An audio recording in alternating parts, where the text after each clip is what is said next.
March 12th board meeting to order. Trustee Gianakaris is going to be late. Please rise for the Pledge of Allegiance. I pledge allegiance to the flag of the United States of America and to the republic for which it stands, one nation, under God, indivisible, with liberty and justice for all.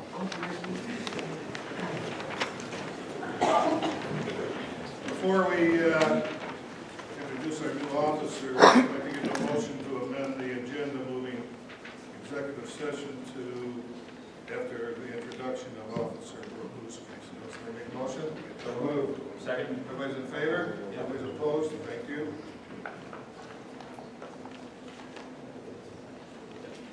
Okay. Item 4. Chief, we're going to introduce our Absolutely. newest officer for us, please. Thank you, Mayor. Tonight we'd like to formally introduce one of our new officers to the village board. He recently completed his field training program, and he's now been assigned to solo patrol. So Officer Josh Prokuski. Josh, would you like to come forward? Just a little bit of background on Josh. Josh has grown up in Huntley. He's a local young man. He's lived here his whole life. He's the youngest of 3. He's an avid baseball player, to travel and high school baseball. He also played baseball over at MCC. He attended Illinois State University, where he graduated with a bachelor's degree in criminal justice, and he also plans to go and pursue his master's degree as well.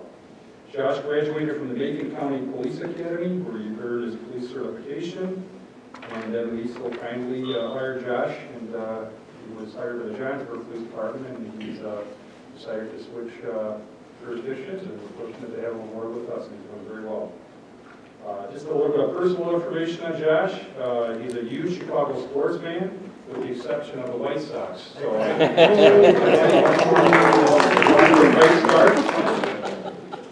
he also likes to volunteer his time for Special Olympics, and he's very happy to be here, and we're very happy to have him. Josh, would you like to speak words? I'm going to give you the best kind of speech, a short and sweet one. I appreciate you guys for bringing me to the village of Huntley. I'm happy to serve the community that I grew up in. Thank you. You're okay, man.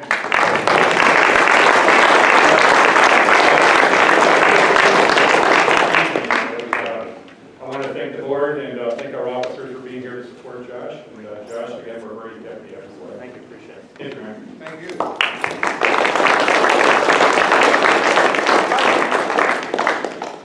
Okay, I'll entertain a motion to go into executive session. Second. Everybody's in favor? Everybody's opposed? Thank you.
Reconvene the board meeting. So moved.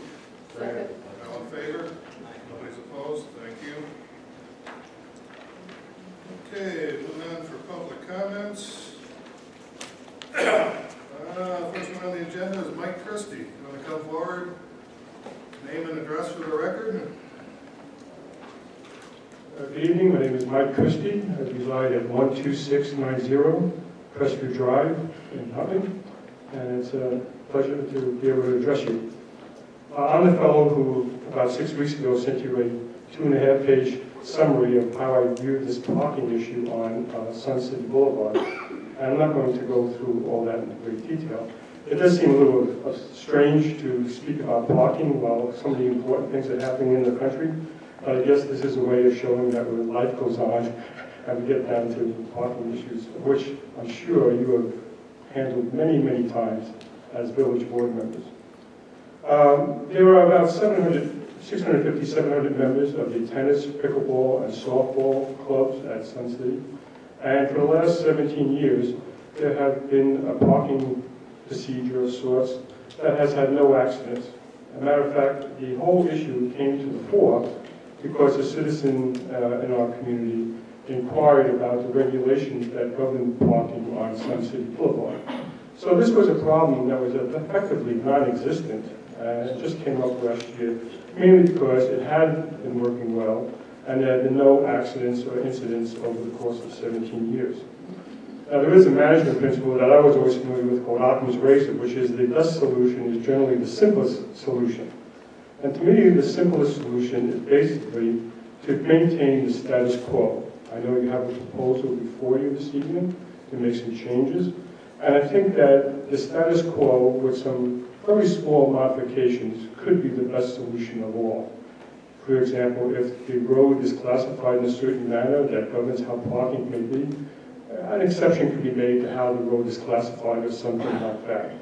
Or maybe there's a possibility of restricting a small area from the intersection of Denwell Boulevard and Sun City Boulevard to the entrance to the tennis courts and pickleball courts to make sure that when people turn, there are not cars parked in that area. That could be a complete no parking zone, and people would have good views of the road as they exit the parking area. I'm concerned about the community in general because I think if you proceed with the proposal that is on the table, you are in danger of having some serious unintended consequences. And I'd like to highlight those to make sure that you're aware of those potential consequences because I think they are all valid. I'd like to help the village make the best decision possible. If the changes that are proposed are made, I think you would find, first of all, that people would be upset that Sun City Boulevard would have different regulations at different portions of the road. Nothing drives people crazier than having different standards applied to different places. I think a common standard for the entire length of Sun City Boulevard would be advisable, as opposed to having one set of regulations near the softball field and another set of regulations near the tennis and pickleball courts. Also, from the proposal, if you're having parking only on one side of the street near the softball fields, I think you will find many people coming from the west, coming from the west, who will be making U-turns in order to be facing the correct direction, as opposed to the current situation where they park on both sides of the street. And I think that's the last thing people want to see is a lot of U-turns happening on Sun City Boulevard. If the regulations go into force as currently proposed, I think you will find that parking has a lot of similarities to water. It always finds its lowest level. And I think you will find that people will be moving more and more to the residential streets contiguous to the area.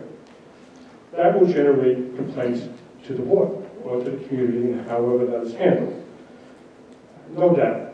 And in those conditions, you will end up having to say, well, do we need regulations on the adjacent residential streets? Do they need signage? Will we have to enforce it? Will this be a good use of public safety officers to be enforcing parking regulations on a few nights during the summer when they could be doing far more important things for the safety of the community? People will get tickets. They're going to annoy the judges in the ticket court and all this kind of stuff about, oh, gee, they were my guests. Why can't my guests park on the street near my house? So you don't want to get involved in promoting a situation that would lead to additional parking on residential streets contiguous to both the pickleball tennis courts and the softball field. Softball is going to be addressed by other people, but I'm going to address now the particular issue of parking near the pickleball and tennis courts. The suggestion was that they should park across the Delaware Boulevard in the Prairie View Lodge area. Seems very sensible on face value. It's not that far. People are going to play an active sport. They should certainly be capable of walking that distance. That's not the issue. Right now, that is an intersection that has 9 lanes of traffic entering the intersection and 7 lanes of traffic exiting the intersection. and it's being managed just with stop signs and courtesy. The number of pedestrians that cross that intersection on any given day, I would bet serious money is less than 5. It is just not a place where people walk. If you promote a solution, a proposed solution that I think is erroneous, you will be asking many people to be parking across the street and crossing that intersection a couple hundreds a day, is my estimate. Now, remember, there's no traffic signals there and no controls. The lighting is poor in the evening. During the summer times, people do play in those areas up until 10 o'clock. The parking right now is pretty inadequate as it is. And I'm almost certain that sooner or later there will be a pedestrian accident, mainly because people will be crossing 5 lanes of traffic to get from the Prairie View Lodge to the courts. 3 of those lanes are one group making a left turn and 2 going forward or making a right turn. It's very easy to imagine a pedestrian going across that street whose vision, or the vision of incoming drivers would be blocked because they're behind another car. There's 3 car lanes right at that point. We don't want somebody coming out and somebody else coming in not making the proper stop. A pedestrian will be hurt. What will happen when a pedestrian is hurt? It's inevitable, in my mind. Then there will be people who will make suits, there will be lawsuits, there will be questions about whether the village was wise in allowing this solution to stuff, and what was the responsibility to create a safe intersection for people when you know that 100 or 200 people will be crossing in any given morning or evening. The traffic island is quite small. People will have difficulty stopping midway. And I think you will be leaving yourself open to at least legal inquiry about what the village's responsibility is to create a safe place for people to cross. Ultimately, I think you will find this, and I'm getting near the end here. Ultimately, I think you will find that you will be forced to put in traffic signals, crosswalks, push buttons for walk, don't walk, things of that. And I don't know exactly what that cost is, but I'm sure it is extraordinary. And that would be a village responsibility. So I think the proposed solution will ultimately lead to the village having an extraordinary cost to fix an intersection that really does not need fixing if the current parking policies in that area were just slightly modified for safety reasons. Again, I want to just remind you that a famous university president named Clark Kerr, he was the president of the University of California, the largest research system in the world. And he was asked, what is the university? And he said, the university is a collection of faculty, staff, students, and alumni united by a common concern for parking and football. And I think he was probably right. So again, I want to keep in mind that there are 650 families that are involved in this, and they're interested in how you handle this situation. I would hope that you would take into account the potential negative consequences of the proposal before you and simply keep the status quo with just a few modest modifications. And I would be happy to offer my input to anyone who would be interested if you need some going forward to resolve this issue. Thank you very much for this opportunity. Thank you. Thank you. Vito? Vito, come on down. Good evening, folks, and thank you for allowing us to speak. I'd like to comment about the same subject that the previous gentleman spoke about. My name is Vito Medina. I'm a resident of Huntley and a resident of Sun City. And I'd like to comment regarding the parking situation at the tennis pickleball court and Eaton Field. Now, this situation in Sun City has been there since the beginning of Sun City in the early 2000s or since 1999. The sudden unforeseen change in the parking enforcement is what has really caught us by surprise. Please consider, as the gentleman before me said, that the record at this location, which has not presented any traffic or safety incidents when making your decision. It is very important to consider that. It's been one thing that we had a lot of concerns, a lot of accidents, a lot of safety problems that have occurred, but that has not been the case. And because of the sudden change in enforcement, it does really present us with a significant problem. I guess what I ask most of all, at least very minimal, is that when making a decision, possibly delay making a decision, at least allow us this present season to continue parking as we have in the past, and give us the opportunity to look for other solutions within Sun City itself. There are some surrounding areas that we've already looked at that because of the soil content is not possible to put parking spaces in. But again, at least because of this sudden change, please allow us at least this season to look at other methods of solving the problem. Thank you.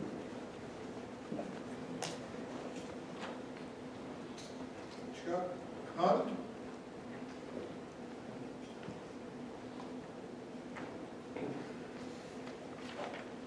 Yes, good evening. I'm Chuck Hunt. I'm the president of Sun City Softball. These guys stole a lot of my thunder from talking, but they covered a lot of my points. But the major point I want to make is that Sun City Softball has been a major source of entertainment for many of the residents for many years. And with this parking restriction that we're having, will cause a lot of the elderly fans to having them able to walk that distance is going to cause them a problem, and I personally would believe that Sun City Softball will have a slow death. The residents will not be able to attend with the long distance that they would have to walk to get to the field. Other than that, yeah, that's all I have to say. Thank you. The advocate will address you when we get that done of the thing, okay? Joe Hoffman.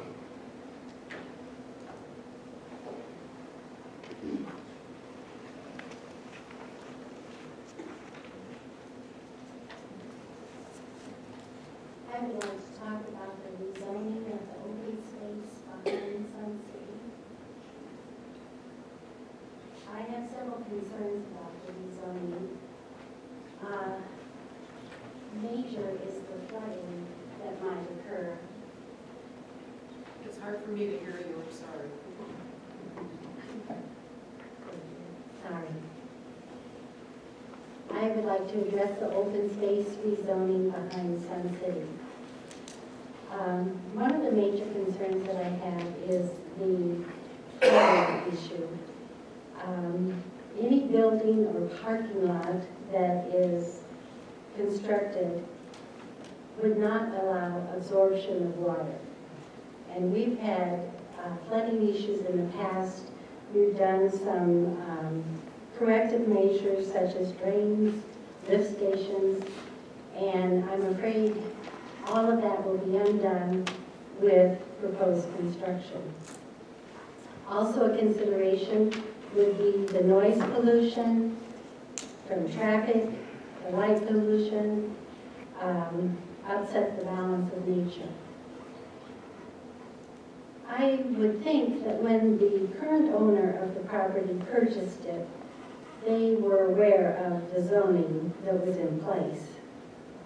And I don't think that the homeowners should be punished to accommodate the current owner's wish to rezone it. When we moved there, we were told it was open space, and that's what we expect it to remain. Thank you.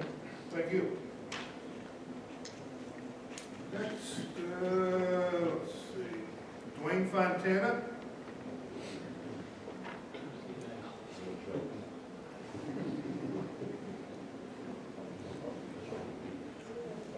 Hi, gentlemen.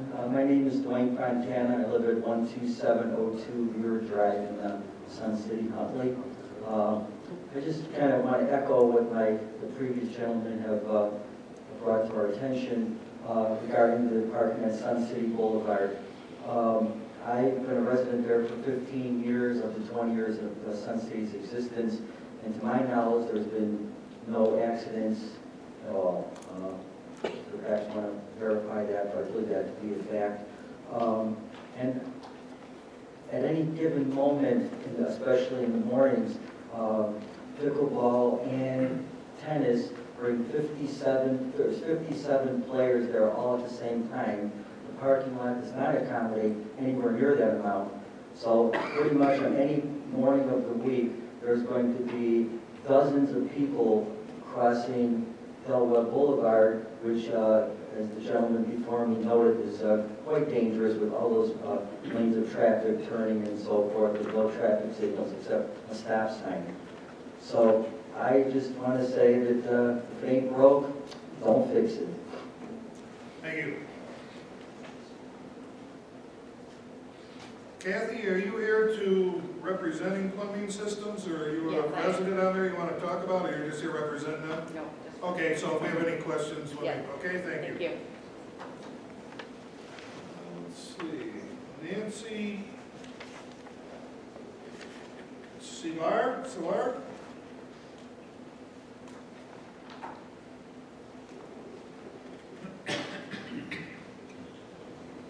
My name is Nancy Seiler. I live on Woody Prairie Drive in Sun City, Huntley, 13541. My property abuts the open space, the berm in place, and would be directly affected by rezoning in that area for the proposed rezoning.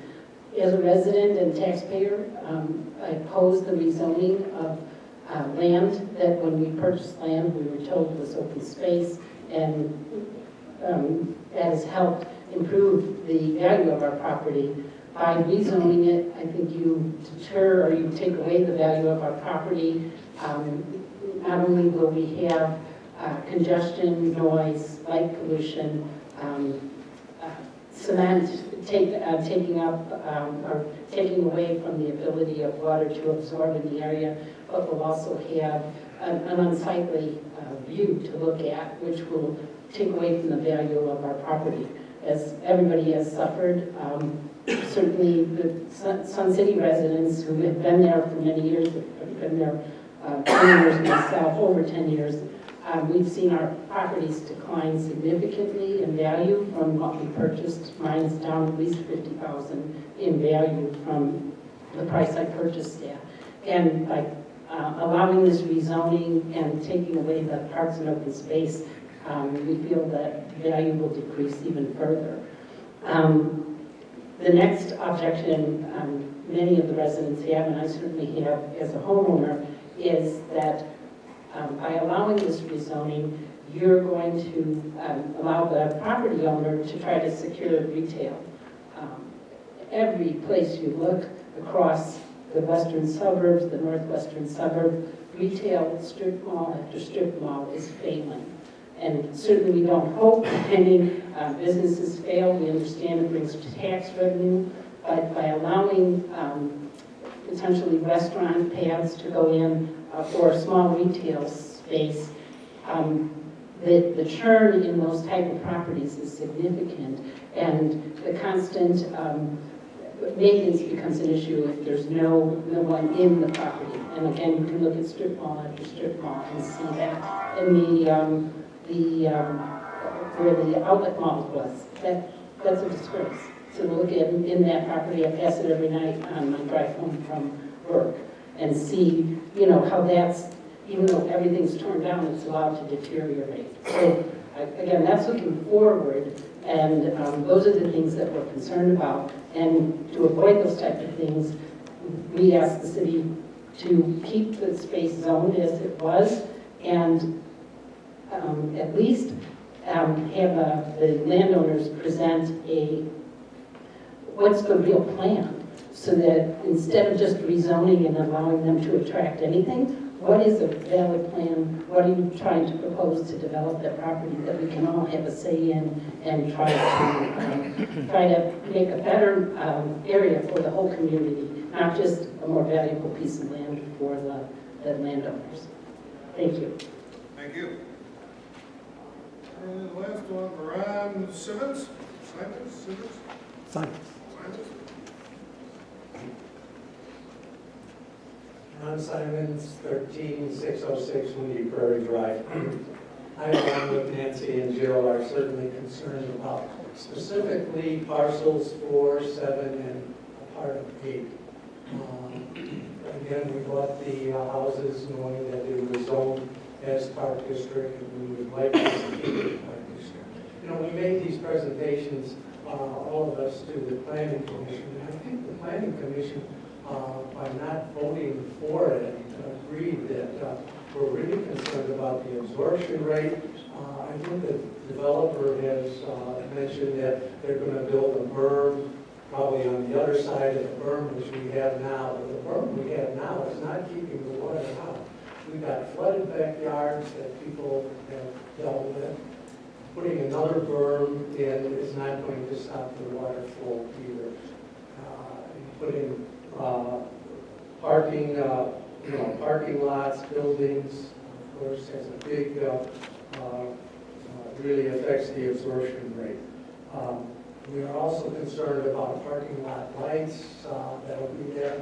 And also there's a proposal to put another road in from 47 into this development that's being proposed. That road will cause trucks to come in and, trucks deliver things into stores in the heat at night. So we're going to have those lights coming into our neighborhood in the middle of the night.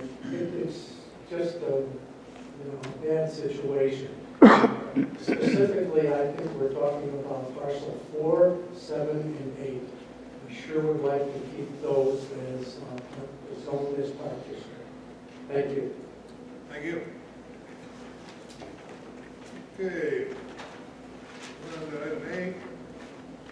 Approval of February 13th, 2020 Village Board, February 27th, 2020 Village Board, February 27th, 2020 Electric Commission hearing. The 13th, Trustee Leopold and Canacaris were absent. So, right. And, she didn't put that, and I had it written in there, so. And 27th, Trustee Canacaris and Trustee Pico were absent, so.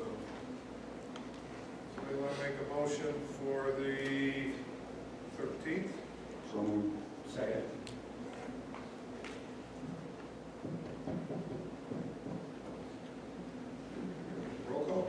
Roll call, please. Trustee Bisco? Aye. Trustee Huff? Stay. Trustee Westberg? Aye. Trustee Goldman? Yes. Trustee Canicaris? Abstain. Trustee Leopold? Abstain. Mayor's yes. Yes. Motion carries. Okay, then we got the February 27th Village Board and the Liquor Commission. Motion to approve. Second. Second, roll call, please. Trustee Leopold? Yes. Trustee Pisco? Abstain. Trustee Huff? Aye. Trustee Westberg? Aye. Trustee Goldman? Yes. Trustee Canicaris? Abstain. Motion carries. Okay. Item B, approval of the March bill list in the amount of $381,496.62.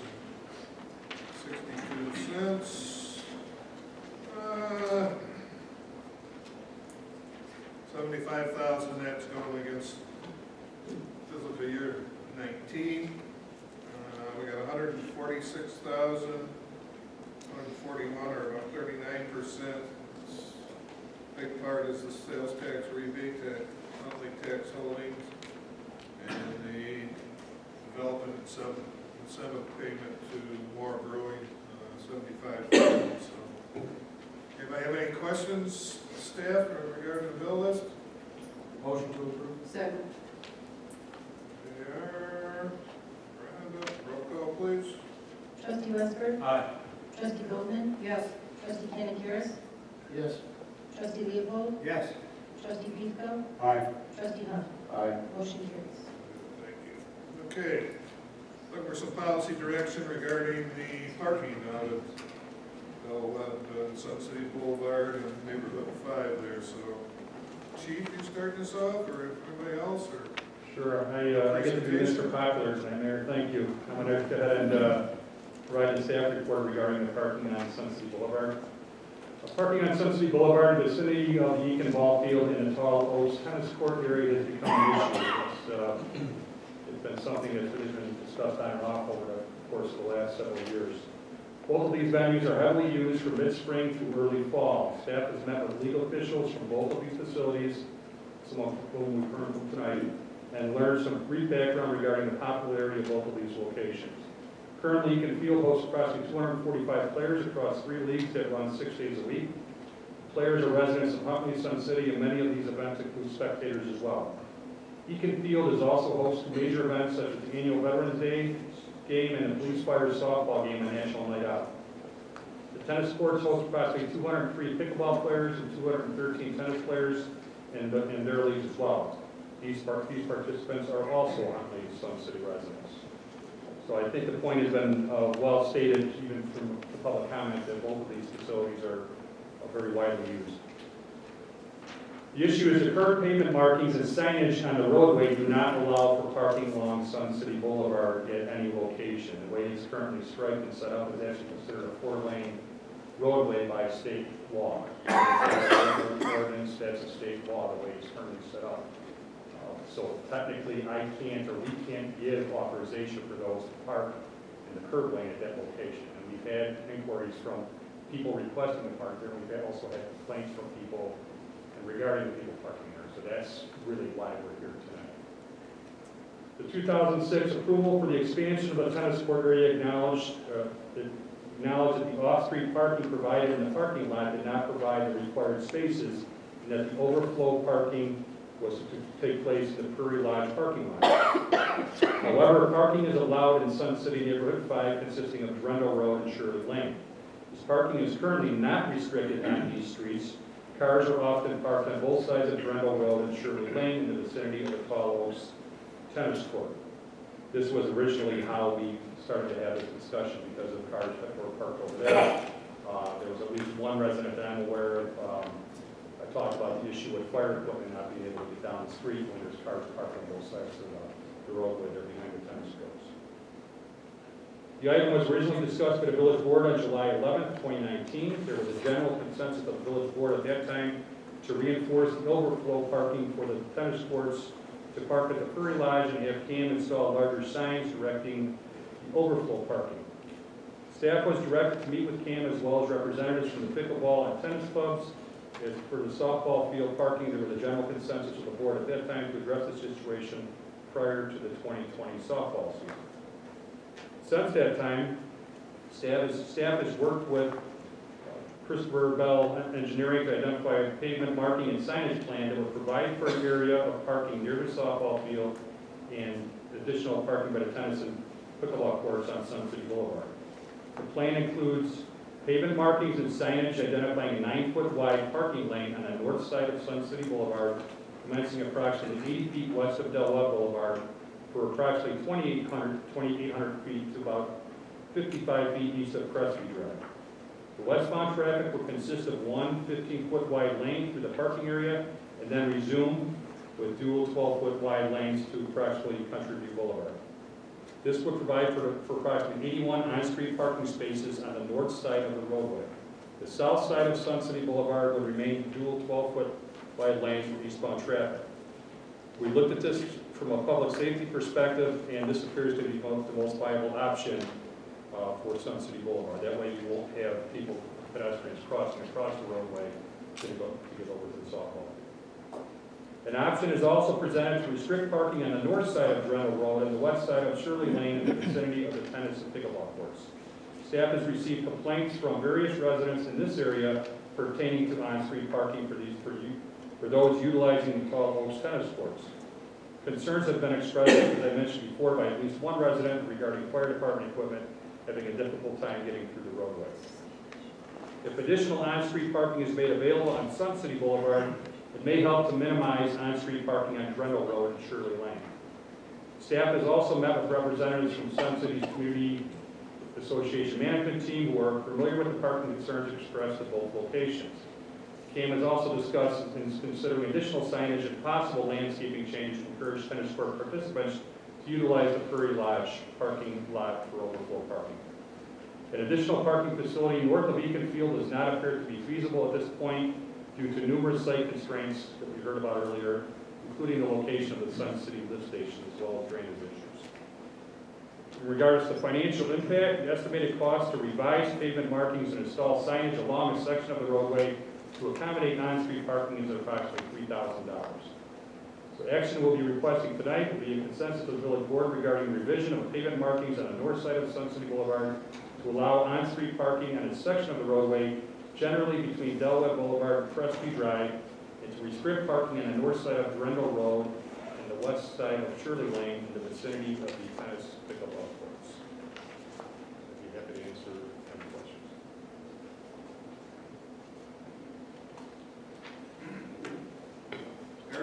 Question, statement, staff? Say or- something. And we've been silent on this issue for the period of time quoted because there were no problems. But recently, last July to begin with, we had residents complaining and bring it to our attention. And then once it was brought to our attention, we had to see what the law said, as our chief has very clearly indicated for that roadway.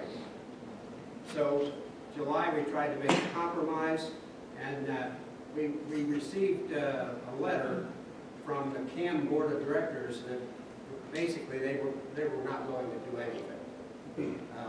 There's land across the street, there's a man here that owns it, he might want to sell a piece of that for an additional parking lot. There's other ideas that I had when I was on the board, but they don't want to act upon them. So we're going to have to act upon it now, and the prudent way to do it is the way it's proposed tonight, and I'm going to vote positively for that. Here. Rhonda? Well, I also live in Sun City, as most of you know out there. And I'm not far from where, my house is not far from that area. So I have a question to ask that I need clarification on from you, Chief, and that is, parking will still be on one side, which will offer, what, roughly 81 spots, okay? Will it not be on the other side that's close to Vineyard? Is that what you're saying? Not that it's current, we're not proposing parking on the south side. Okay, because I get confused about north-south, that's me. All right?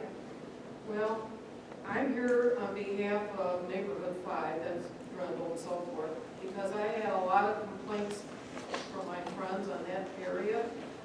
They do not want the overflow parking into their neighborhood. And I tried to go to a meeting on a softball day, and it was nearly impossible for me to get my car down, cars on both sides. So whatever we decide tonight, please, let's be fair to those residents of 5 and keep our cars away. And I also wonder about the, not the veracity, but the realistic thing that was mentioned here about not being able to cross with ease. And I have crossed at the four-way stop, getting over to the left. I've walked that distance. Problem is, are the drivers who don't observe how to stop at a four-way stop, okay? But I can't account for the driving ability of our residents or our visitors. I don't see why that's an issue. I think that people see people there, they can cross. That's my feeling. I don't think anybody deliberately wants to kill somebody. But I also listened to the CAM board too. Is it that we can no longer allow parking on both sides? Is that the issue? The way it's currently set up, no. We just felt, staff, along with our engineer, that the safest proposal was parking on one side, so you wouldn't have people crossing the roadway. I have not was seen just an our thought. accident.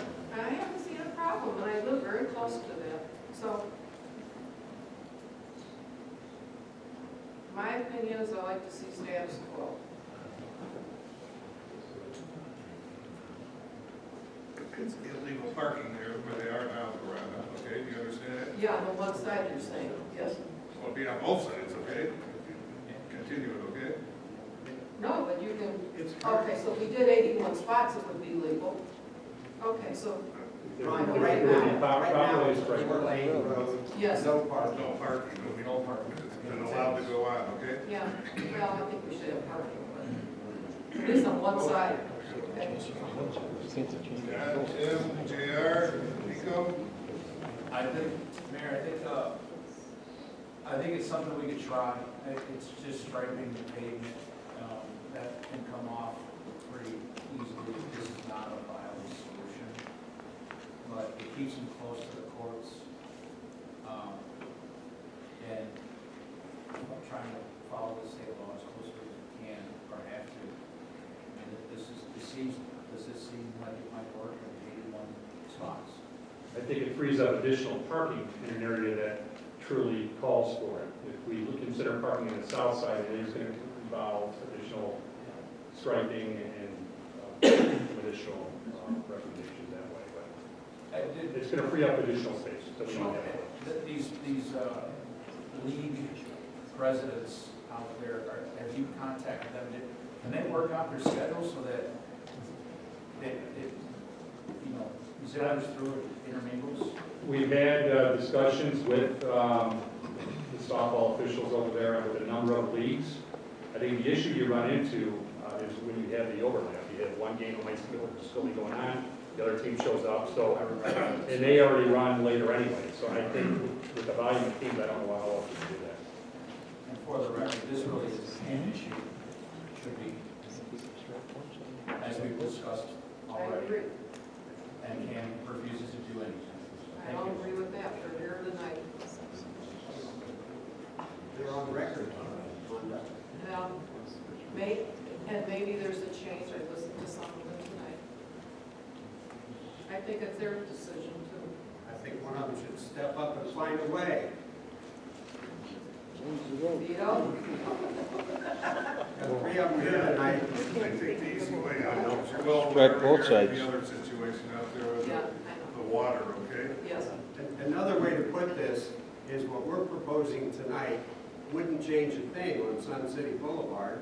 It would just make it legal. Well, But it would change.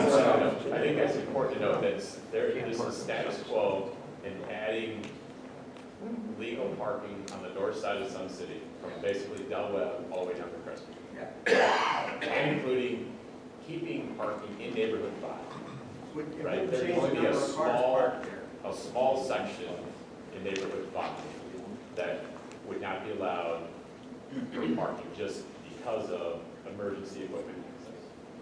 Does everybody, I mean, do we want to run through these exhibits quick, just to make sure we're all on the same page there? Because it is, other than the parking on the south side, it is status quo. It's just legal now. Exactly. Okay, clarify. Anybody else comments or? We're just looking for policy directions, right? No specific vote. Motion to approve the proposal. No, it's just, No, we're it's not policy. going to vote, just the policy. No. I'd approve. We got 4, okay with it? 6 okay with it? With your policy directions, Thank you. okay? Thank you. Okay, item D, Historic Preservation Commission request to begin the formal review process and designate the village town square as a certified landmark. Charlie? Thank you. Excuse me. Thank you, Mayor. As you stated, the Historic Preservation Commission is requesting a consensus from the village board so that they can conduct a public hearing to designate the village's town square as a certified landmark in accordance with Chapter 151 of the Village Code. If designated a landmark, any proposed changes to the town square would require a certificate of appropriateness in accordance with the Historic Preservation Ordinance. A certificate of appropriateness does require a public hearing before the Historic Preservation Commission. So with that, the action requested tonight is a consensus from the village board to allow the Historic Preservation Commission to begin the formal review process to designate the village's town square a certified landmark. There are representatives from the Historic Preservation Commission in this question. Thank you, Charlie. Board got any questions or data or staff or what's your feelings on it? Thoughts, huh? Make it happen. I could say something. Go ahead. I think it's the village that's improved the square and torn down some old trees that the Historic Preservation Commission wanted to keep, put some new ones in that won't fall on cars. And we've managed that square pretty well, and I, for one, will not give up control.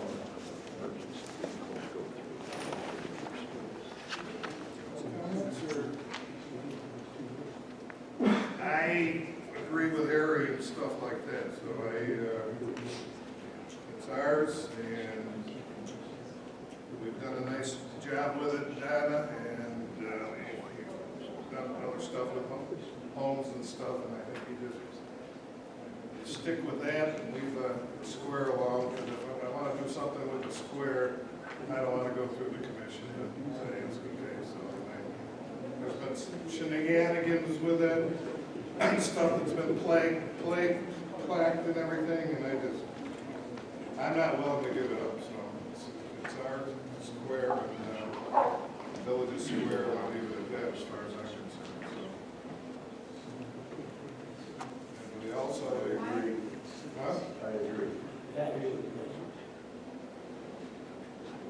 You're more than welcome to comment or whatever, so. Well, first of all, thank you, Mr. Mayor and trustees, for hearing this and considering the concept of landmarking the square. The idea is that Thomas Stowell Huntley came to us in the mid-1800s, and he was a very intelligent, capable businessman, and he came here and founded our community, used the railroad to the community's growth, to our benefit, and took care of the dairy farmers and got that process up off the ground so that our people had an income and a way of making a living here in town. And we, as a commission, have been thinking for years that the square should be landmarked, only as a nod to Thomas Stowell Huntley. It's not anything that we want to do so that we can be controlling. That's not the issue at all. We're very appreciative of the work that's been done downtown in the renovation and restoration of all the buildings that are there, and the beautification of the benches, the trees. Everything is just gorgeous, and we're very appreciative of that. We do understand, this is just my opinion, but I often think as the president of the commission, what would Thomas Stowell Huntley think now?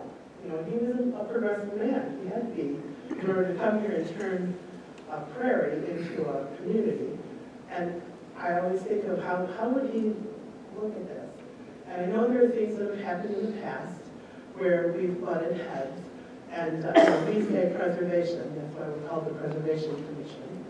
And you guys look at it and think, we have to have a retail space, we need to have business, commerce, a tax base. I get that now.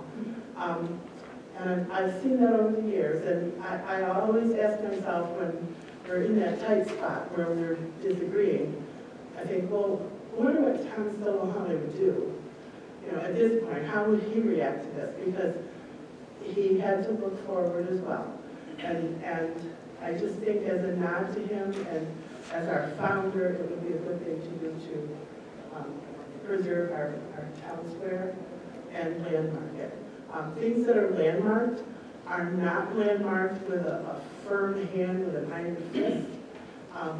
If there's anything that ever would need to be done to it in the future, and I'm not sure what that would be anytime soon because we have that beautiful war memorial, and we have all the little artifacts around the town square have been repositioned in a convenient place so that they're visible.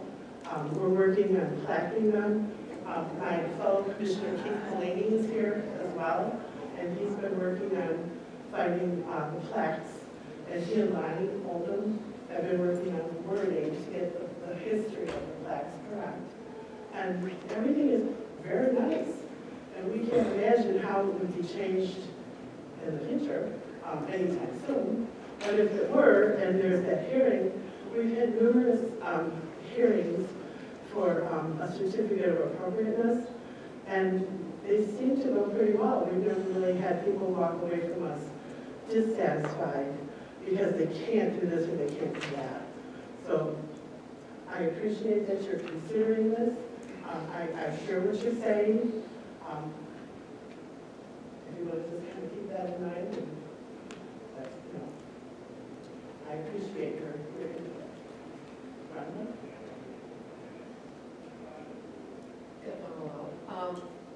Are you talking just the actual landscape square, not the businesses around it? Just the square itself. Okay. And so you're not seeing anything changing other than the plaques? Well, we're in the process of getting the plaques designed and getting them ready for purchase. But that's it? So they can be affixed to the memorial, right? Not the war memorial, the artifacts. Right. And that's it? right? Well, we're doing that now. And then what do you anticipate, wait, what do you anticipate then after that? Nothing? No, we want to landmark it, we want to preserve it as it is. And I think the fear, and maybe I'm misunderstanding, but I think the fear is that in the future, if you wanted to do something different, we as a commission would say no, and we would once again butt heads. We're not in the business of butting heads anymore. We don't want to do that. It's not productive, there's no point to it. Well, it's a square, and it's always gonna be a square, and if we're gonna do stuff different, if you wanna put a plaque and say this is such and such canon, I don't have a problem with it, but in terms of controlling it and stuff like that, as far as I'm concerned, it just stays with the village, okay? It just, And it it's always, simple as that, so, you know? it's always a village property all the time. It's just that we would have a landmark. Yeah, but we're gonna go through if we wanna do something through the, no, you know? I'm sorry, as far as I'm concerned, it's our decision what we wanna do with it, okay? I got a comment. Tim? I guess I could see your point if it was a piece of property that could actually be developed and you could put some retail or commercial on it. That's realistically never gonna happen. It's always gonna be the square. It's the James C. Dana Memorial Square. That's not gonna change. The village did everything for it. And like I said, if it was a piece of property that was gonna be, there was a house on it, you could tear down, do some retail, might have a different standpoint, but there's historical significance, but it's a park. And it's not gonna be anything ever but a park. So I would say just leave it alone. I'm fine with doing the plaques on the historical markers that are there, but as far as everything else, I think it just stay the same as it's been for 100 and I don't know how many years it's been. Anybody else, or? Real quick, Mayor. Yeah. If it becomes in disrepair, would you be responsible to replace all those trees in 60 years or 100 years? The Preservation Commission, Correct. well, we're part of the village, I understand. But so you're at, I guess, as mayor's. The answer is no. Right. Yeah. what I mean. You would have control of that land. We would have to go through you guys to replace trees. Oh, and that's not a problem. Charlie, But do you, Charlie's a liaison with the village, do you see that as a problem? Like I said, it would go through the certificate of appropriateness Yeah. process, but there would be a process to go through, right? Why make another step from Right. I thought they were just gonna put a plaque. That's what I thought. You're talking down, right, of only putting black on. They want to landmark it, Rhonda. No. We do want a landmark for the town. So it's more than a plaque, Rhonda. Control of the square. No. What we do there. Call for the question. Yep. So we just getting policy direction, or is this a vote? It's a vote, consideration. What are we looking for, a vote here, or just a That, you know, yes or no, or you yes. want to vote? Yes. Okay, Can I make a motion? I'll make the motion to put it on the table. Second. Put it on the table, what do you mean? That's it. Get a vote on it. Okay. Second. Harry and Nico. Roll call, please. Trustee Leopold? No. Trustee Pisco? No. Trustee Huff? Nay. Trustee Westberg? Nay. Trustee Goldman? No. Trustee Kenny Nope. Motion fails. Thank you. Okay.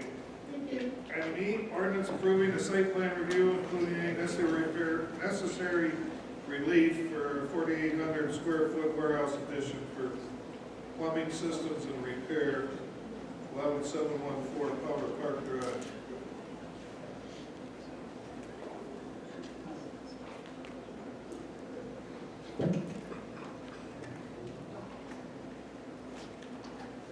Thank you. Excuse me. Thank you, Mayor. As you stated, Plumbing Systems and Repair, located at 11714 Powder Park Drive, is requesting site plan review, including relief tonight, for their proposed addition to their current office and warehouse building. They currently occupy 6,800 square feet in the building, and lease approximately 3,000 square feet to a company named Applied Ecological. Both businesses utilize the outdoor area to store equipment, mostly in shipping containers, and vandalism has become a problem over the years due to the property's lack of visibility. So the proposed warehouse addition will allow both businesses to move that storage inside the warehouse building and eliminate any outdoor storage. I see the property here, again, Smith Drive is to the south, across the creek. This is the Wood Creek apartment complex, and this is Powder Park area as it's commonly known. So these are back their property. So the property is on manufacturing, as you see here. It is manufacturing to the south across the creek, and then surrounding it to the west and north are residential zone properties. Proposed site you see here north is just off to the upper right-hand corner of the screen. You see their existing building, which is a brick single-story building, which is the office portion of the building. There at the southeast corner. In 2002, 2003, they did construct a warehouse addition in this area here. And then their proposed addition would extend approximately 80 feet north of that towards the north property line. They are proposing to set the building back approximately 5 feet, therefore requiring a relief to encroach into the 30-foot setback. There is a 30-foot setback required adjacent to residential zone properties, also not developed as a residential zone property to the north. The site does currently provide parking spaces, and they're not proposing to add additional parking spaces. Plumbing Systems has 2 employees which park on the site, and Applied Ecological has 6 to 8 employees. And the addition will not add any additional employees to the property, so the 19 spaces they have are adequate in their opinion. So the other element of relief is the gravel they propose to remain on the property. So north of the paved parking lot is an area of gravel, which would remain, that would provide access to the building addition, the warehouse addition further to the north. Again, I note that all the parking spaces are within the paved area. Some photographs of the existing single-story office building as well as the warehouse addition that was constructed in 2003. You see that there. Building addition would extend to the left of this top left picture here, again matching the building elevations of that warehouse as they exist today. Existing site conditions in the outside storage that's currently existing today, that'll be moved inside the warehouse and be eliminated with the building addition. Proposed elevation, again matching the elevation of the existing warehouse. Planning Commission did review the request on February 24th of this year. There were no members of the public offering comments in favor or opposition of the request, and subsequently the Planning Commission did vote by a vote of 5-0 to recommend approval, subject to 7 conditions of approval. 6 of those are typical conditions of approval. Condition 5 you see here is the requirement that upon the issuance of the certificate of occupancy for the warehouse, the petitioner shall be required to move the outside equipment and any other storage out there into the interior of the warehouse. And any other remaining debris should be cleaned up from the site. So otherwise, like I said, the other 6 are typical conditions of approval. So with that, the action requested tonight is an ordinance approving site plan review, including the necessary relief, as well, for the 4,800 square foot warehouse addition for plumbing systems and repair at 11714 Powder Park Drive. Representative from Plumbing Systems is in attendance tonight. Should there be any questions for them? Thank you. Comments? Wow, that was all right there. When they move the equipment inside, does that also require them to get rid of the containers? I believe that is their plan. The containers will no longer be necessary. I think it should be known and agreed to get rid of the containers.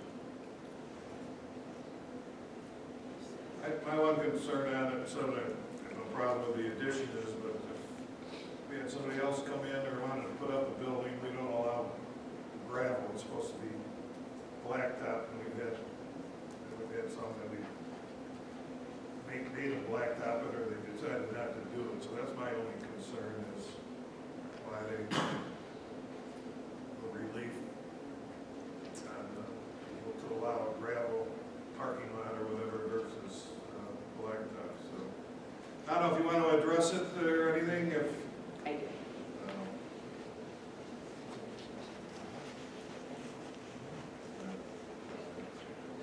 My name is Kat Stewart. I own the business. The reason for the gravel is our equipment There's Applied Ecological. They are, take care of ponds and park districts and stuff like that. Their equipment is so big when they come in and out. They tear up we're pretty much every year to 2 years repaving our current parking spots because when they come in with their equipment, it is just so big and it tears up the existing pavement that's there. So we were maybe thinking that we could just gravel it every year for them to get in and out. I mean, the gravel would only be where the new building exists. Right now, it's nothing but dirt and mud. But that happens every year, and then we have to end up bringing in sand and gravel for them to get in and out. But where the current building is right now, it is all blacktop. Yeah, I realize that, but They would be using that new part of the building. So we I don't know would- how thick your blacktop is out there, but It's,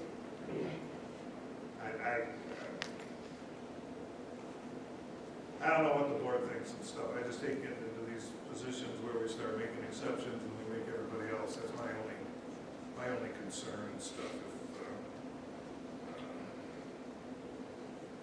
I don't know, it's what people's feelings on it. You want to allow gravel parking lots? Well, that's what it is. Have a blacktop, just give her 2 years to do it. You need thicker asphalt. Yeah, You yeah. need thicker asphalt for that kind of traffic is all it needs. You won't be repaving every 2 to 3 years, and I know that costs a lot. 2 years to do it. They have ridiculous. Thoughts from people, or you okay with it, or what? JR? Are you able to put blacktop back there with the acreage on? yes, we could put that back there. It's not technically going to be used for parking, it's for them pulling their equipment in and out of the new building. We don't have. The blacktop isn't necessarily just for parking, okay? It's just, we require it, okay? So it's.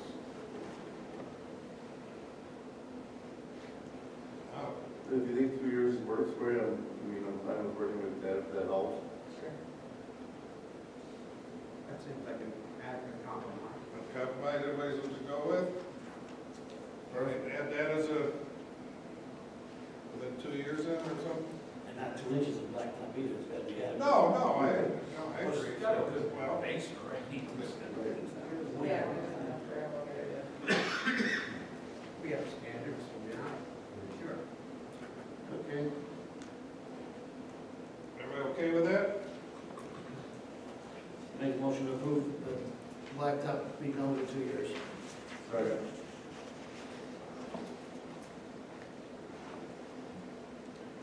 Nico, and I'm sorry, Gary. Tim? Roll call, please. Trustee Cantacaris? Yes. Trustee Leopold? Yes. Trustee Petersville? Aye. Trustee Huff? Aye. Trustee Westberg? Aye. Trustee Goldman? Yes. Motion carries. Thank you. Item F, ordinance granting relief for an additional ground site for the Advocate Medical Group, 13,900 Quality Drive. Charlie. Thank you. Thank you, Mayor. Advocate does propose to construct a second monument sign at the southeast corner of their property. I see the property there at the northwest corner of I-90 and Route 47.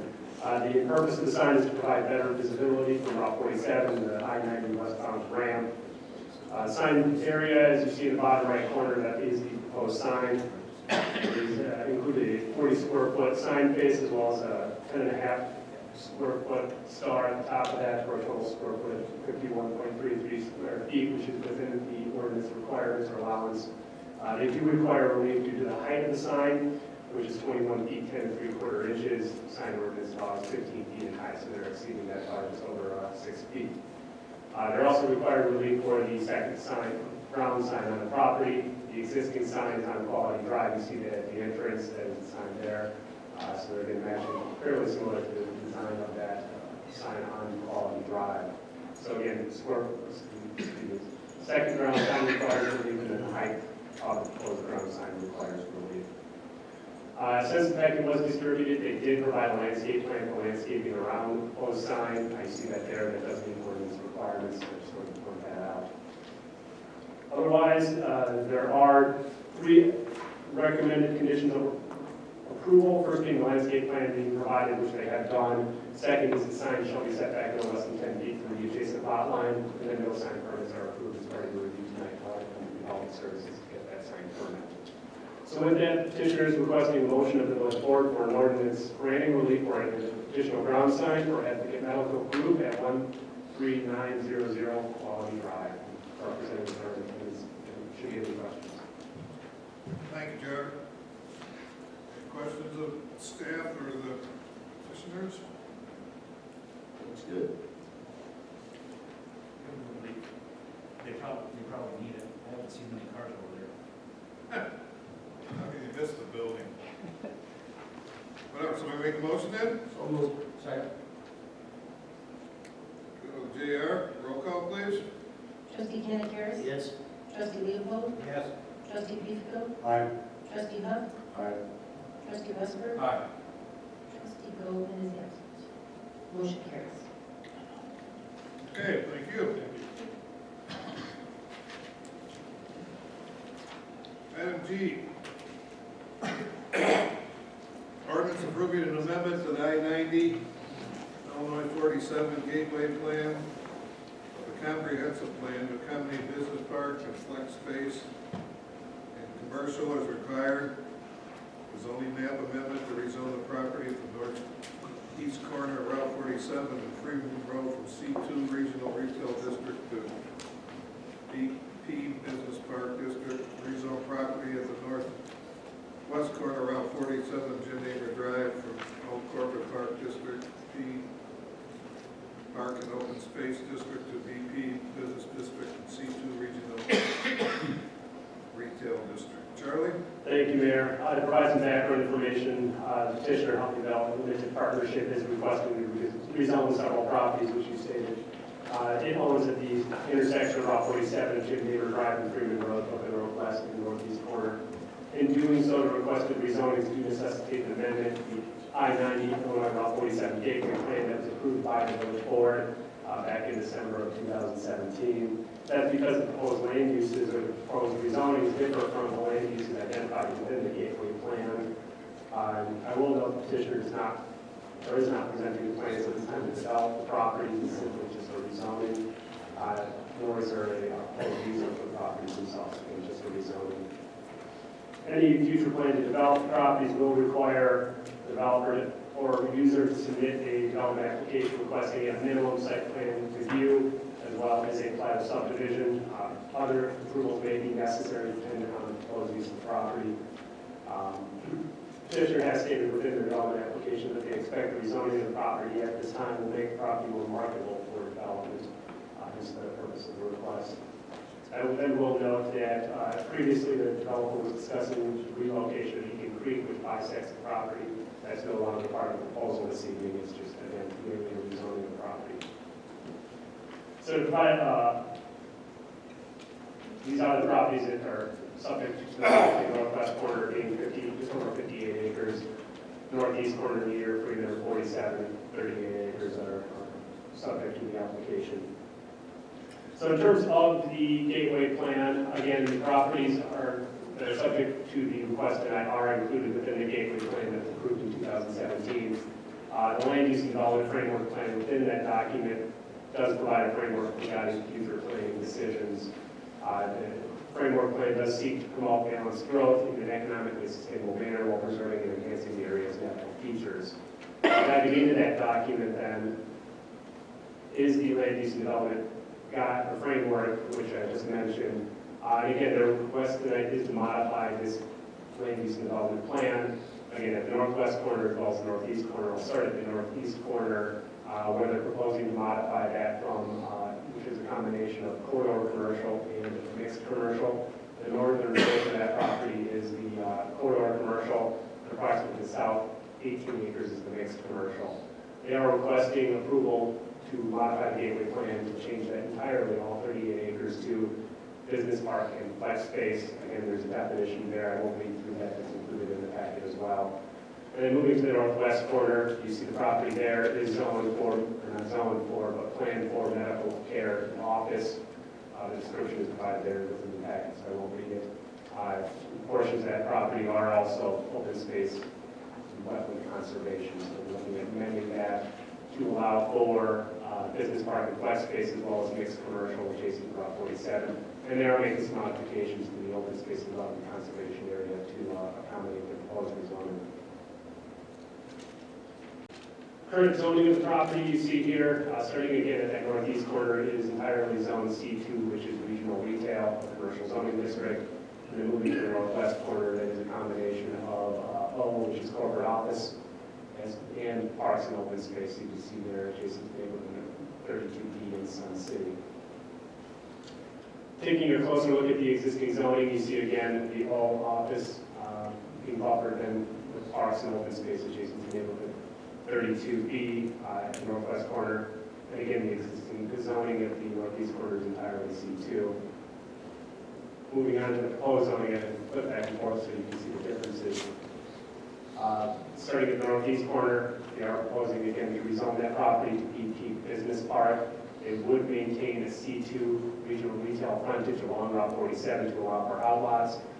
Similarly, they would allow for C2 to remain along Freeman Road again for the continuation of the outlots. Moving to the northwest corner, they are proposing to rezone obviously from O Corporate Office Park to BP Business Park within the area identified in blue. There is some modifications to the parks and open space where they wouldn't be encroaching into that parks and open space or requesting to rezone it in this area here. And then they would be adding parks and open space here along the creek corridor and also at that northwest corner there, which is currently zoned to corporate office. The C2 area along the frontage, again, rezoning from whole corporate office as well as encroaching into what is the existing parks and open space in this area here. Petitioner did provide a separation exhibit, and I'll likely go through the progression of this exhibit as well in his presentation, but it does demonstrate the setback from the BP, or the area that's proposed as BP parks and open space to the back of the Sun City Homes in neighborhood 32B. Setback at its closest point from the BP, this area here is 444 feet. That's again from the edge of the zoning to the rear of the homes. Adjacent to the C2, there is a setback of 228 feet. That's from the corner of the C2 zoning district to the back of the homes in neighborhood 32B.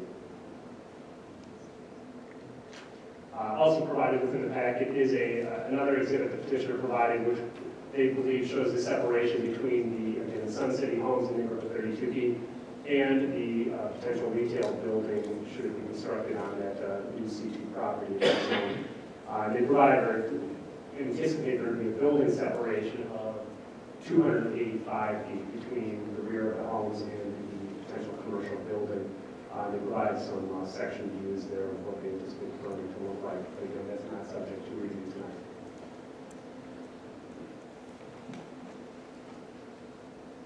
I will note throughout the course of the process, the petitioner and staff have also met with the Illinois Department of Transportation regarding access points to the subject properties. Again, although not part of this application, the petitioner has begun investigating the possibility of providing full access on Route 47 both the east and west parcels that are being reviewed tonight.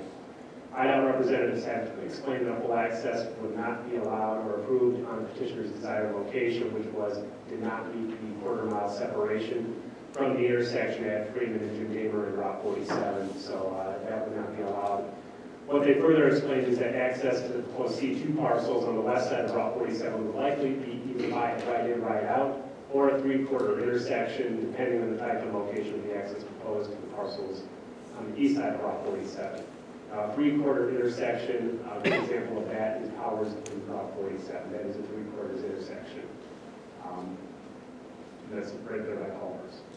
Staff notes that the Planning Commission and Village Board would review proposed access to the parcels when the development application is submitted for site plan review of preliminary and final plat of subdivision.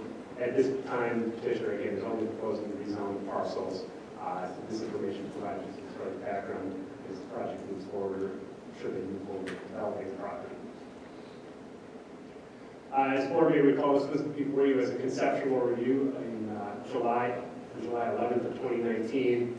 At that time, there was a slightly different proposal before you, specifically related to the northeast corner.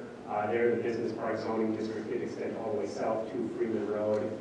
Since that time, the petition that's before you tonight that has been revised, so they are providing a C2 frontage along Freeman Road. But specifically, board comments at that time included three that were called out. It was recommended again that the C2 zoning along Freeman Road remain, which they did revise, and that's before you tonight. There was also a concern regarding the reduced parks and open space buffer between Sun City Neighborhood 32B and the proposed C2 regional retail and BP business park districts that are proposed at the northwest corner of Route 47. There is still a buffer, limited or narrower buffer proposed and is currently provided today, but it is a wider buffer than was before you back on July. And then finally, it was stated that the village board would want to know if there was a developer or user ready to go before rezoning the properties. So the Planning Commission did review this request at their meetings on November 25th of 2019 as well as January 13th of this year. At that November 25th meeting, it was a public hearing and there was extensive discussion between residents, Planning Commission as well as the petitioner regarding the proximity of the C2 regional retail and BP business park zoning districts adjacent to neighborhood 32B. At the conclusion of the discussion on November 25th, the Planning Commission continued the public hearing to allow the petitioner to revise the zoning proposal to increase the distance between business park and regional retail zoning districts and neighborhood 32B. They did come back, and that's the point, and that's before you tonight. In response again to that testimony heard on November 25th, they made three changes. First being at the northwest corner of 47 and Jim Damer Drive, the north line of the BP zoning district, which is parcel 7, you heard some of that referred to today or earlier, was shifted south. That exhibit indicates there's 444 feet between the BP zoning and the back of the nearest home in neighborhood 32B. Second change was at the northwest corner of Route 47 and Jim Damer. Again, the north line of the proposed C2 regional retail district, parcel 4, was shifted south. The exhibit, as I stated earlier, indicates there's 228 feet from the C2 district to the back of the home in neighborhood 32B. And finally, at that northeast corner of Route 47 and Oak Creek Parkway, that was previously part of their petition. There's a detention pond at that corner, northeast corner of 47 and Oak Creek Parkway. They were proposing to rezone that. They removed it because, again, it's a detention pond, so there was really no purpose of rezoning it. So at the conclusion of the public hearing, a motion to recommend approval of the petition did fail by a vote of 3-3. There were three conditions that were considered as part of that motion. First being that a wetland restoration and maintenance plan shall be provided for Lot 8 of Huntley Unit Number 1. That's the wetland, which is included as part of the parks and open space. That would be required when they proceed with a development application to subdivide the subject properties. And condition 2, the rezoning of the parcels is subject to approval of the development agreement by the village board. Should you proceed with rezoning the properties, the development agreement is the following item on the agenda this evening. So with that, the action requested tonight, the petitioner is requesting a motion of the village board to approve an ordinance amending the I-90 Illinois Route 47 Gateway Plan, which is part of the comprehensive plan, to accommodate business park and flex space and commercial as required, and a zoning map amendment to rezone property at the northeast corner of Route 47 and Freeman Road C2 regional retail, and BP Business Park, and rezone property at the northwest corner of Route 47 and Jim Damer from Old Corporate Office to parks and open space, as well as C2 regional retail. So with that, petitioner is in attendance tonight. Should you have any questions for him, he may also like to make a presentation. He has some slides that we'd like to show you. Thank you, Charlie. So you want to show us some slides? Is that what you said? What kind of slides you got, Phil? Very nice one, man. Thank you, folks, for allowing me to talk with you again.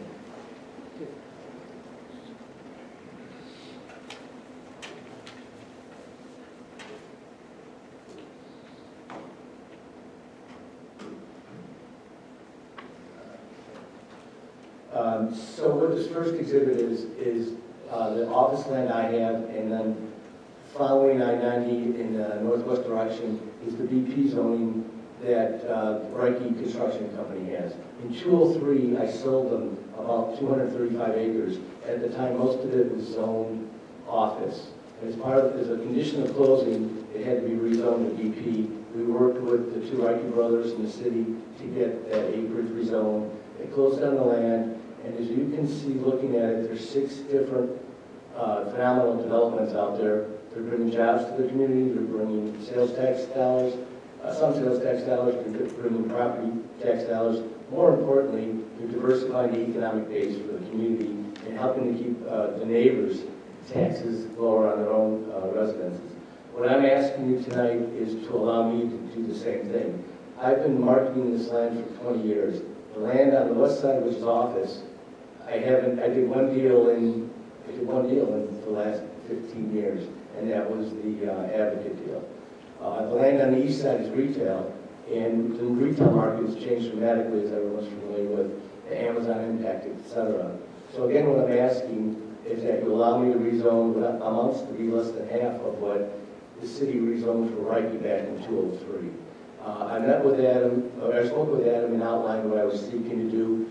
Adam, recognizing that I'm going to be a competitor to him, sees it as still a positive development for Huntley because it will bring more people out to Huntley, and he supports it. And what I'm asking you tonight is support it as well. What I'd like to do is switch. How do I switch, Charlie?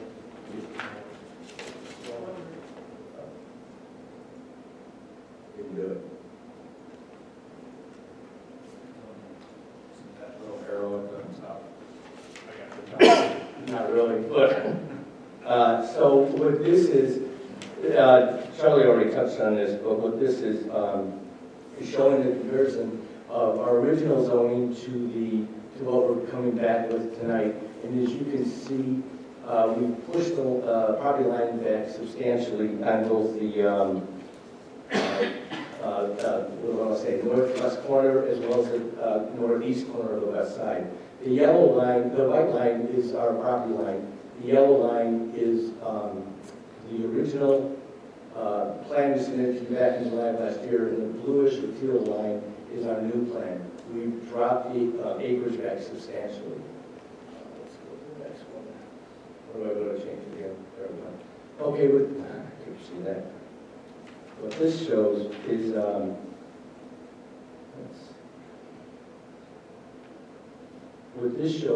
that, again, how much we pushed the land back. And the one thing I want to comment about, the comments from Nancy, Ms. Nancy, who spoke earlier, about the open park zoning and such. That's not completely correct, because on 47 on the west side, underneath parcel 4, it's zoned office. I can do a 4 or 5 story hotel there. And the point I'm trying to make is, in my mind, I would think they'd be more receptive to a regional application, or retail application, which would be a single story building rather than a 4 or 5 story hotel. And what we've also agreed to do is berm the area up near the homes, and I can hide the single story retail building, but I can't berm high enough to hide a 4 or 5 story hotel. I just want to make everyone aware of what the zoning currently provides. I'm offering something that I think is less offensive or less intrusive to my neighbors.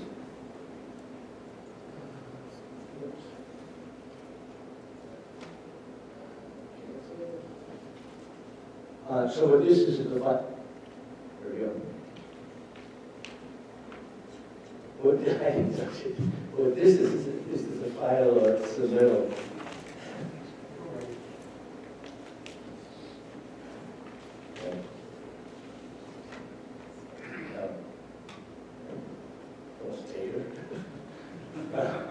What this is again the revised submittal. We've got the red perimeter on the west side, that's we like to do BP. The blue teal on the west side, we like to do retail there. I'm addressing a couple different trustees' comments. When I talk about pushing back from the residential, everybody commented about that. Trustee Leopold asked about maintaining commercial along that 47 corridor both on the east side and the west side, and he also asked that we do it on Freeman Road, which we're doing. That'll bring jobs to the community, sales tax dollars, property tax dollars. The other thing it'll do is it'll help offer or screen the business park development that's behind it.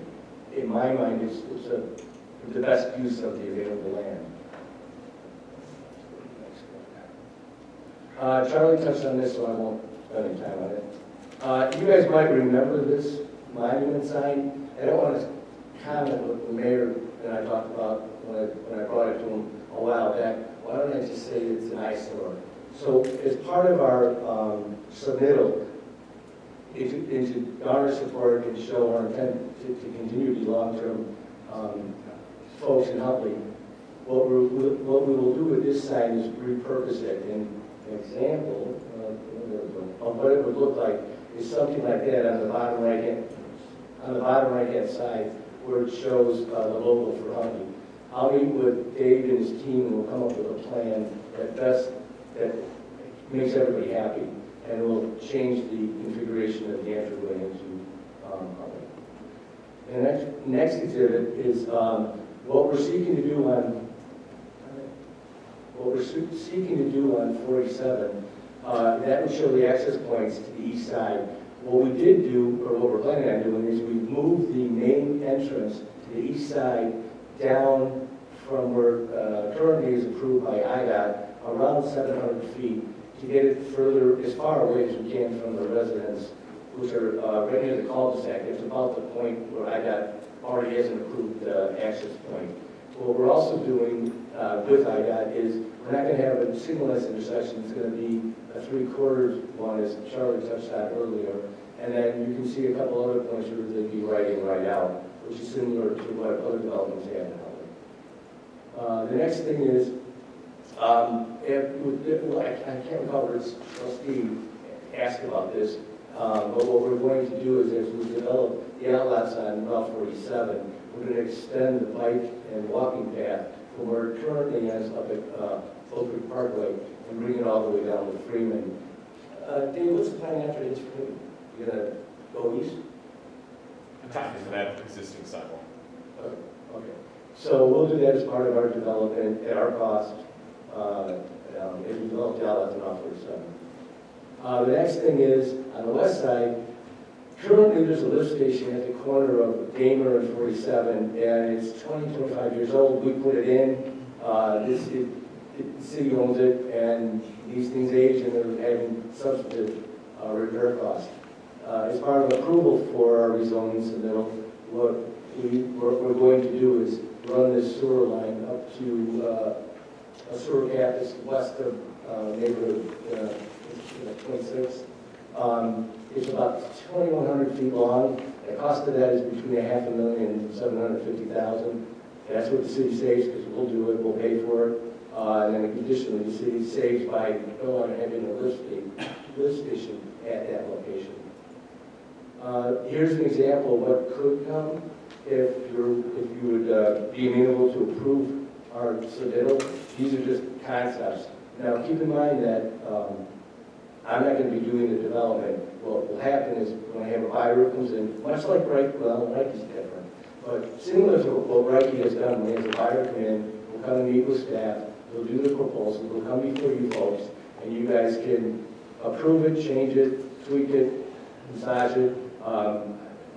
As we talked about before, I'll make sure as the city that they'll maintain the high standards of the building design requirements of the city, and in fact exceed them, I think it's one of the trustees said last time we were here.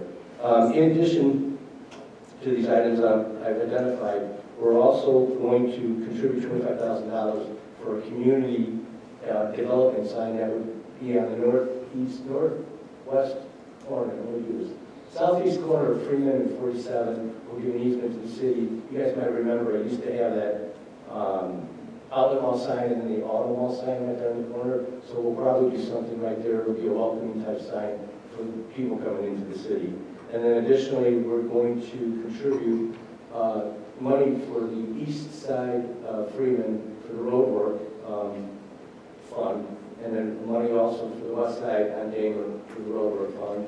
And then the last thing is that we're going to As we develop the outlet for off 47, we're going to remove the overhead lines that run along 47. Again, my request is that you consider my rezoning application. These community benefits are part of what we've been working with the city for 2+ years now, and I think it's a benefit for everyone.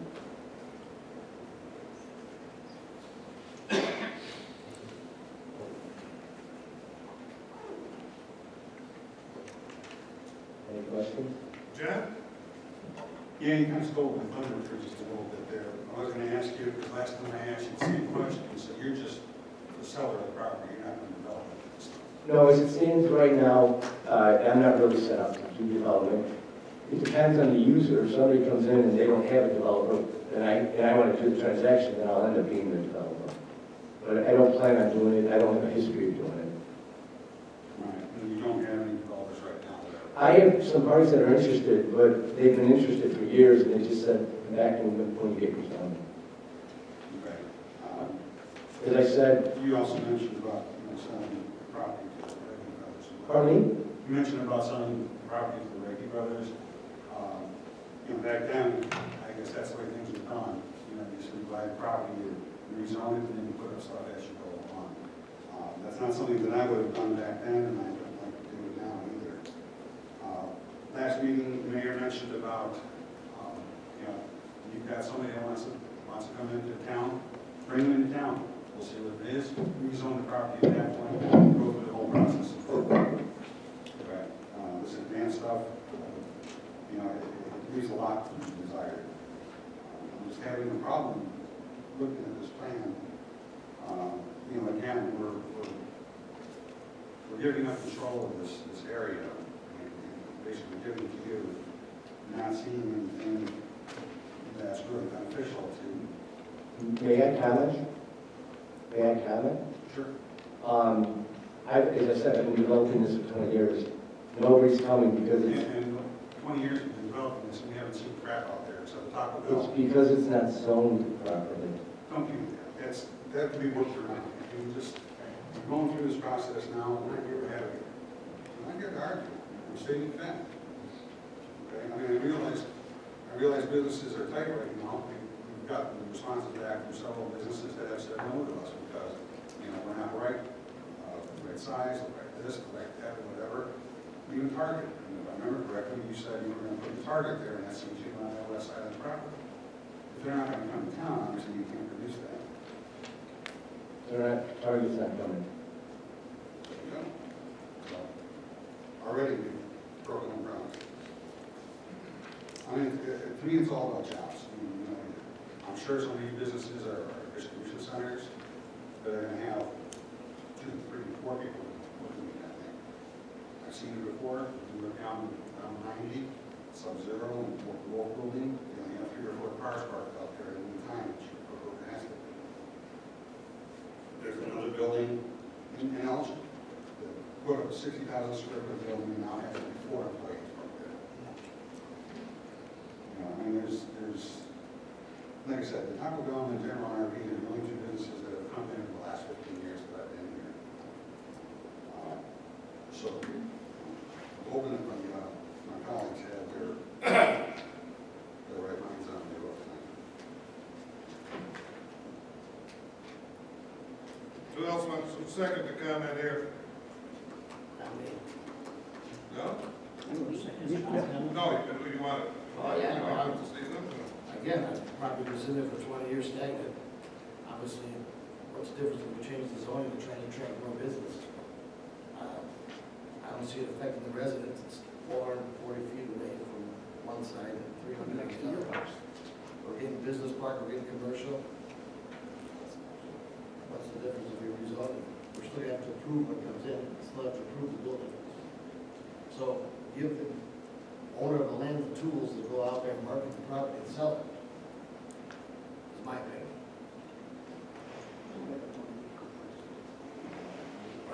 Rhonda? Would you be willing just to think about rezoning the west side, the Damer side, and not the Freeman side at this point till we see what you do with it? I guess it As could a be, compromise? yeah, I guess it could be something to discuss, sure. The challenge is all the documents we have are structured for rezoning both sides. The community benefits that I'm giving the community is over $1 million. And it's structured on doing both sides. So I'd like to ask that you consider to allow me to do both sides. As trustee Cantor's comment on anybody I bring in, I'm going to come in with them, and it will come back before anything gets done. I'm just thinking it was a compromise. And are you saying that if we do not agree with the rezoning, that the possible hotel could not go through? Is that part of the thing on the west side? I'm confused by what you mean with the hotel. The hotel example I gave. That's not on that property? So we're on the south side. Okay. No, it has nothing to do with the hotel and the property. But you own the other side, though, where Advocate is, am I not Yeah. right? Okay. That is not the hotel transaction. Well, if the rezoning doesn't occur, I don't know that they'll come because there's no reason, there's not as much of a reason to have a hotel in his mind because there is an industry. I'm glad that you moved everything further away from neighborhood 32B. It was a good resolution. I'm also glad you decided not to reroute the creek. I'm also glad I decided not to let you have a light. That's true. Thank you. We listened to everything everyone said, and that's what we've come back with today, is we're looking for your approval, recognizing you made requests and we honor the request. PR? What makes you different than, let's say you get the business park on the north side of Dayton. What makes you different as an owner than what's south of it? Because they haven't moved any property down You talk about Reiki? there. The difference between their development model and mine is they will sell you the land if they build your building. Mine is, I'll sell you the land, I don't care who builds your building. You have to come before the city and meet your strict requirements. So that's part of the, I think part of the challenge for them is users come in and they have a history of the development partner and they want to use that, and Reiki said, no, if we don't build it, we don't sell the land. Secondly, Reiki's a small company. I don't know that they've been geared out to do more than 1 or 2 buildings a year or every 2 years. Those are the primary differences.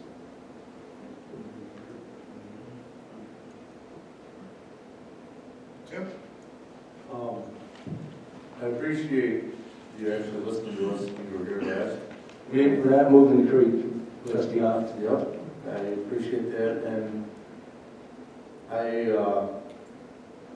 tend to agree it's been 20 years that it hasn't moved for whatever reason here or there. And everything does have to come back in front of us. I like to see too on the east side, that's all the way around Freeman Road. And if it's a chance to get jobs and get business into town, I think it would be good. Plus there are the other avenues, which you're calling them gifts, it's whatever you want to call it, it is, but it's part of working together. And so that's my comments. And I do like that the buffer is definitely bigger over on the west side from our left citizens. And I think where you've got the berms, maybe an excavator, I looked at the elevations, and I think that is sufficient that they will not hardly realize there's going to be even there as long as it's 1-story building, like you said, you can't put a 5-story berm. So I can appreciate that. Thank you, Trustee Hunt.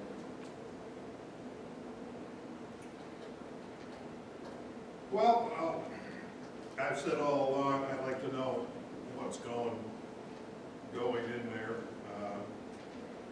You probably had the best tool to develop land with a TIF down there, and you weren't able to do it, you weren't able to develop anything and stuff, and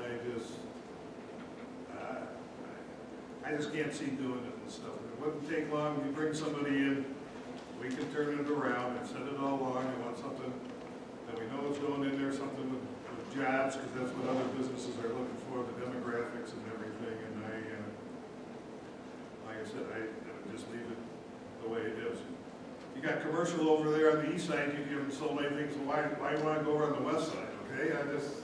If we're able to bring in the business park, we'll be bringing jobs and people into the community, and they have to eat, and they have to go to the dentist. I realize that, but bring it to us, okay? Bring somebody in. You haven't brought anybody in, Phil. That's correct. They won't, they're not interested, it's not zoned. We've talked about this before, Mayor. I'm competing against dozens of other sites in the submarket, and they're all zoned.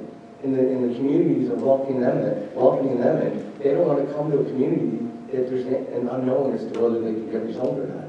So that's why I came before you to ask for this. I know, you're just kind of all over the place, okay? You wanted to move the creek and stuff. I gotta do the creek, if that'll make us a problem. Well, now we eliminated that and stuff. Like I said, you had the TIF for 23 years. And you should have been able to develop that property and stuff with a TIF, and you had the most expensive land around. That's why nobody went there. You know, we have many of them that looked at your property and said, you're ridiculous, I'll go up here and build and stuff. So it's just, I don't feel comfortable with it, okay? I really don't. We can turn it around, somebody wants to come in, we can turn it around pretty darn quick and stuff, okay? But that's my feelings on it, so. Thank you, Mayor. And I wish you'd have somebody to bring into us and stuff, okay? Show you what we can do. You know how quick we turn Weber around, okay? That's just my opinion, so. Anybody else got anything to say or questions of staff or? I'll make a comment. I appreciate your taking into consideration the strip along the east side of 47 and Freeman Road to keep it commercial. But the third item in our discussion the last time we were here was that we were very stance to approve it without knowing what's coming in. And you know, show them your plan that you presented to the board, and there's general agreement that if you get a